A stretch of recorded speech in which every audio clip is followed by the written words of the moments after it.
Okay, and welcome back to the channel. So today I'm going to be looking at all the quick shot modes you've got on the Hover X1 Pro and Pro Max. I'll also tell you how you can stop yourself from ruining the whole day's footage just with a few changes to the settings on the app. So before I get started, I'm not sponsored, so if you could do the like and subscribe thing, that would be greatly appreciated. And now we can go on and carry on with the rest of the video.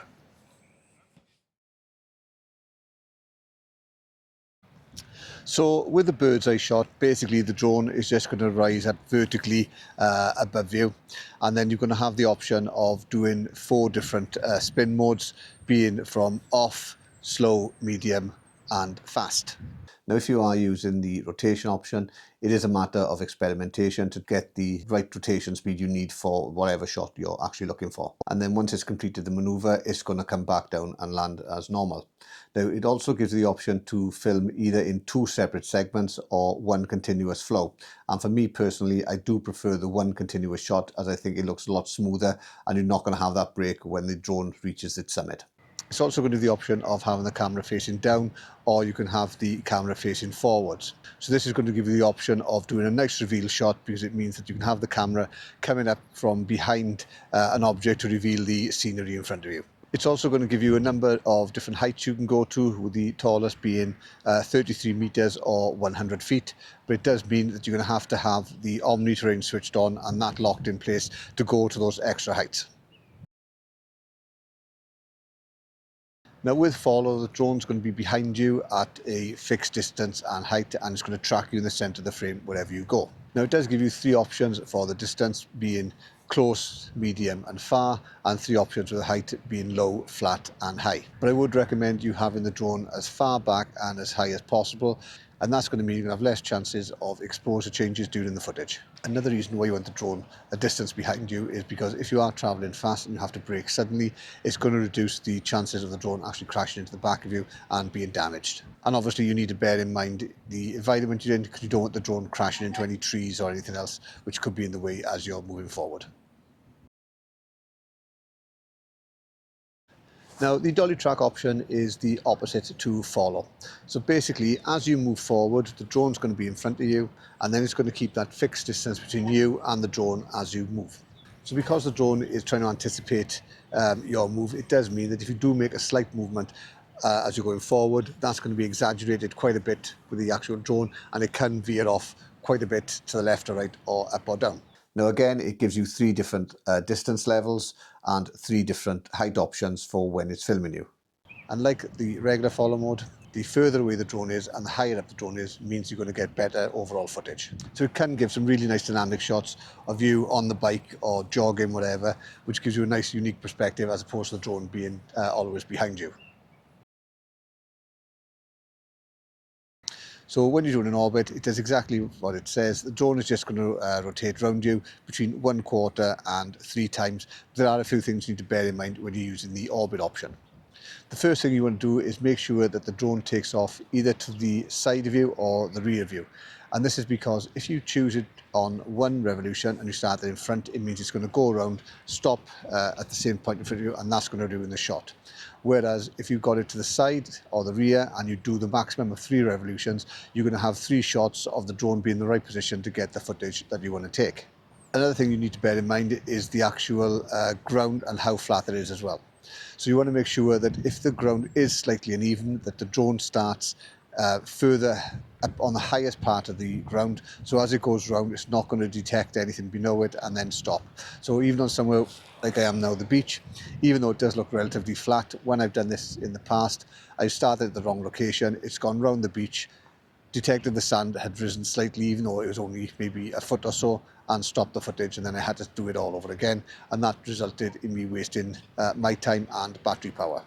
And again, finally, you want to make sure that you've got the sun facing you and not facing directly into the drone, because that's going to cause the image to be blown out and you're not going to be able to recover anything back from the final footage. Now I'm going to cover the cycling mode and the skiing mode together, and basically the drone is going to be more optimized for tracking you, but you're going to have the option for the ski assist or the cycling assist as you go along. Now this basically means that if you're in a group, the drone is going to detect if anybody comes underneath the drone, and then it's going to raise itself up automatically to avoid that person, and then as they pass out of the way, it's going to lower itself down and then carry on filming you and keeping you in the centre of the frame. You need to remember that if the drone does actually rise up and you've got something in the way, there is obviously the chance the drone's going to crash into that. It could be a tree, it could be a lamppost, or anything. So if you want to know more about the cycling follow, there is a link up here on a video I did previously, and you can see exactly how it works and the pitfalls and dangers of it. Now, when I am out mountain biking, I do find that I tend to use the general follow as opposed to the cycling follow. And that's basically because I find that if I'm in a wider area, it does give me better tracking capabilities. But saying that, if I am on a narrow path or I'm going on a single track through some woodland, then the cycling option is the better one. Okay, so this is the point where I stop for 2 minutes and say, if you are finding it useful, if you could do the like, subscribe and the notification bell, that would be great. There's also the option for buy me a coffee, and that means I can put any new funds towards the channel, and also gets me out and about and not having to do the daily chores around the house, which, let's face it, nobody really wants to do. So with the Dolly Zoom, you've probably seen the effect on Jaws where Brody's sitting on the beach. And basically the drone is going to move away from you as the camera actually zooms in. So you will stay at the same size, but the background will either enlarge or decrease depending on which way the drone's going. And with Dolly Zoom, I would use it sparingly. You don't want it in every single shot that you do. But bear in mind, the final result you're going to get from using the Dolly Zoom will always be in 1080p, and that's because the camera needs to zoom into you in the final edit. So the next option we've got is going to be side track, or angle track as it's now known. And with this, the drone is going to stay on the side of you and is going to track you as you go along, giving you a side perspective of your trip. So obviously you do need to have wide open spaces because you haven't got any obstacle avoidance on the side, so you run the risk of the drone crashing if there are any obstacles in the way. And again, as with the other options, it's going to give you 3 different settings for the distance and the height. And as I said earlier, the further away and the higher away the drone is, the better the overall result is going to be. Similarly, it can convey to the viewer that you're on some sort of journey, as it can track you going through the landscape. Now, one of the new things you've got with the angle track is that auto correction. So with auto correction on, the drone's going to actively keep you on the chosen side angle even if you change the direction or you turn, and it's going to adjust its flight path accordingly. So this means you are going to get more freedom and flexibility, especially even in tighter areas, because the drone's going to maintain that position when you do turn and not try and compensate and go around you. So it is good for things like if you're going along a coastal path or a cliff, something like this, and you want to bring in more of the environment and place you within that environment and show the situation that you're actually in. And then you've got the snapshot mode. Now with snapshot mode, the drone is going to track you as you move around it, and then when you stop for 3 seconds, the drone is going to take a photo, and then when you finish the overall footage, the drone is going to take all the video and the photos together, add some music, make a nice little montage, and then you're going to have a final bit of footage ready to post on things like Instagram.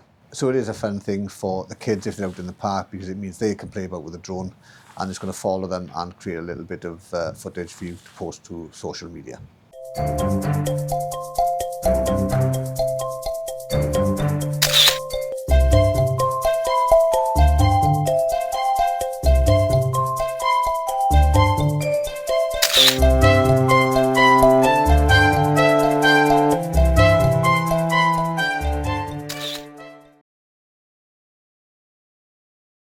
And then you've got spiral.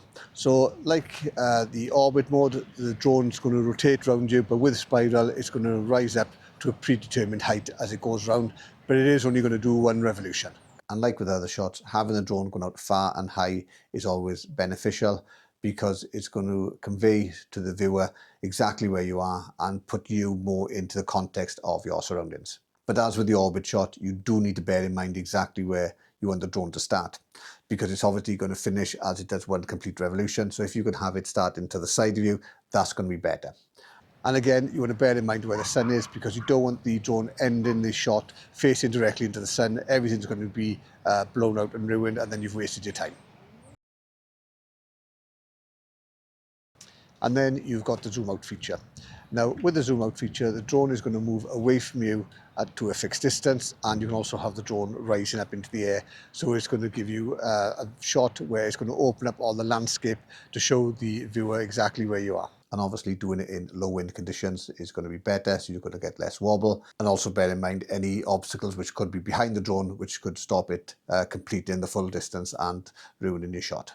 Another thing you can do with the zoom out is actually move towards the drone. So as the drone moves away from you, you go with it, and that creates a nice effect. Alternatively, as the drone comes towards you, you walk underneath the drone, and then the drone's going to pass over you, and that again is going to give you a nice bit of footage. It also gives the option to film in 2 different segments, going out and then coming back, or one complete section.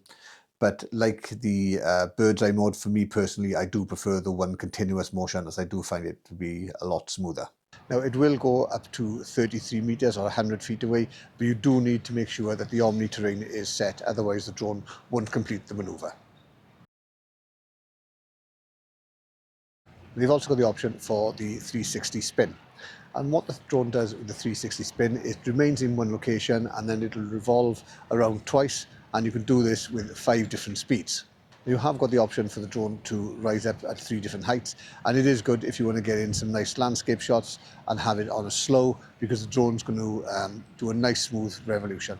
I wouldn't have it travelling at a fast speed because it does give you a sort of motion effect, and that can spoil the footage. Now it is good for things like group events or getting in a lot of landscape, because it means the drone can do a nice smooth panoramic shot of the area that you're at. So say for example you're at the top of a mountain, or you're in a party with a lot of friends, you know that the whole scene is going to be captured. So it is good for nice smooth panoramic shots. So another option you've got is the hover. Now with the hover, you've got 2 options. You can either have the drone static, in which case it's just going to remain in a fixed location, or you can have it on the tracking mode, and that means it's going to follow you as you move about. Now for me, hover is usually underrated, because you can get some really good shots just using the hover mode. So for example, if you've got it on the static mode, you can have it looking through, say, a window or some bushes as you walk in and out of the frame. You've also got the option of maybe having it above you looking down, and again you could be walking along a path as you come in on one side and go out on the other. And bear in mind that when you are using the hover mode, if you're filmed going away from the camera, that suggests that you're going on a journey, and also if you're filmed coming towards the camera, that suggests that you are coming back or returning. So you are able to use the hover mode to some really good effects. Now, another one of the follow modes is the indoor follow. Now, I'll be honest with you, I don't really tend to use this one because I've never had any good results with it. But basically, it allows the drone to follow you in quite confined spaces, through doorways, upstairs, that type of thing. But as I said, I don't know whether the places have been too small, but I've generally found that going through a doorway and then turning sharply, the drone always runs into difficulty, and I never get good results. Although it may be useful if you are in, say, a heavily wooded area and you need the drone to track you quite closely as you move about. Now, as I said at the beginning of the video, I'm going to show you now what the biggest mistake is that new pilots and even experienced pilots make when they are using the Hover X1 Pro or Pro Max with the app. So when you go into the app, you can see all the shooting modes you got and the parameters that go with those shooting modes. Now, unlike other drones, when it comes to the Pro or the Pro Max, each shooting mode can have its own individual parameters for that particular shot. So, for example, if I look at my screen here, you can see that I've got the hover set to 1080p at 60 frames a second, and I've got the bird's eye set at 4K at 24 frames a second. Now, if I go into hover, you can see as well that I've got it on vertical mode. So if I was to use this and then do a shot after that, you're going to have 2 shots, one in landscape, one in portrait, one at 1080p and one at 4K, and also the frame rate is going to be different. So this would mean that once you finish your day's filming, you're going to come home, put them onto your computer to make your little montage, and all the settings are going to be wrong and you've wasted a complete day of filming. Now, there is a simple way to mitigate this, and that's basically you go into the main setting that you want. So I'm going to go into bird's eye, and you can see now from the bird's eye I've got all the settings that I want. So I've got the normal shooting mode, I've got the landscape shooting modes, the zoom set, the resolution set to 4K, and the frame rate set to 24 frames a second. Now, to apply that to all the settings, I just need to click on the yellow button. So you can see now that it comes up applied successfully. So now if I go into any of the shooting modes, they're all going to have the same parameters. So straight away you can see on the hover that it's gone to 4K at 24 frames a second from 1080p. And again, if I go more into the settings, you can see that it's switched the vertical shooting off and I've gone over to landscape. So just by doing a simple check on your phone and pressing that yellow button will stop you ruining your entire footage for the day. And it really is as simple as that. Okay, so that's the end of the video. I hope you found it useful. If you did, if you could do the like, subscribe and the notification bell, that would be greatly appreciated. And as I said earlier, there's the option there for buy me a coffee, and any funds I get from that are going to go back into the channel for new equipment. And it does mean that I can come out, make more videos, and I don't have to stay in the house doing chores. So if you've got any questions in relation to the Hover X1 Pro Max, the DJI Neo or the Neo 2, or the Mini 4 Pro or the Mini 5 Pro, or any of the action cameras such as the Nano or the Action 6, also let me know in the comments below and I'll do my best to help you out. So again, thanks so much for watching and I'll catch you again soon.